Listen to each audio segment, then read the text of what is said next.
This person here is Xochitl Galvez, and they are currently running as a candidate to become the next president of Mexico.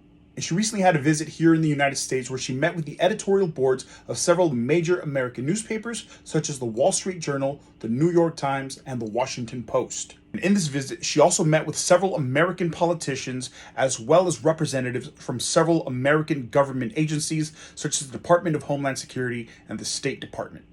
And no doubt these meetings are to say that if she were to become president, she won't, but if she were to become president, that she would open Mexico back up to be plundered by American corporations as well as other multinational corporations, to not only pad the pockets of American economic interests, but also her own. And this is in contrast with the current president, Andrés Manuel López Obrador, who with his political party Morena has routinely stepped up against American economic interests in favor of what is best for the Mexican public.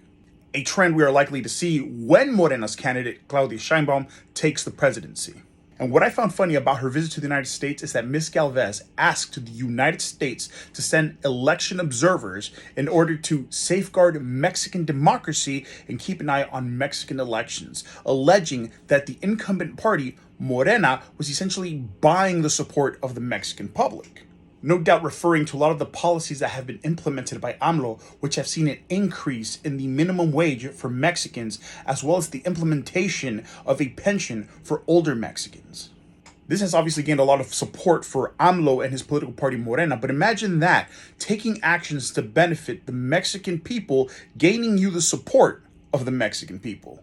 And honestly, what I find funny about this, because the irony isn't lost on me, is that Ms. Galvez, a candidate backed by the PRI, a political party known for its own political and electoral corruption, demanding that the United States send observers in order to safeguard Mexican democracy. And even further, the irony isn't lost in me of Ms. Galvez coming to the United States and asking them to send observers in order to safeguard a Latin American democracy, given the U.S.'s history in intervention in Latin American democracies, often toppling democratically elected governments who would refuse to put the interests of U.S. economic interests before the interests of their own people. To me, this seems like nothing more than political dog whistling, demanding that the U.S. step in on her behalf because she knows she's going to lose. But fuck it, let the United States send in observers. Let any nation that wants to observe Mexican democracy send in observers, so that when she ultimately loses, she has no leg to stand on should she attempt to pull a page out of Donald Trump's handbook and declare that the election was stolen.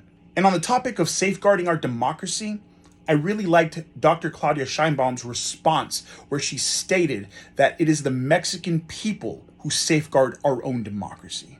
Here's the clip for that, but before I leave you with that clip, I would like to remind you that if you are a Mexican citizen, such as myself, and you are living abroad, such as myself here in the United States, you can go to the Mexican consulate. You do need to make an appointment, and as long as you have a birth certificate, a form of ID such as your passport, and proof of residency, you can register to vote in the Mexican elections. But if you're going to be doing so, you need to do it before February 20th.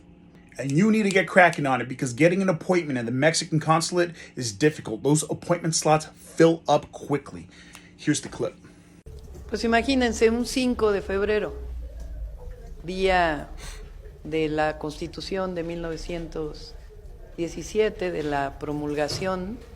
Ese mismo día la oposición va a Estados Unidos a solicitar que cuide la democracia en México. Aquí la democracia la cuida el pueblo. Para nosotros la democracia es justamente la representación del pueblo de México.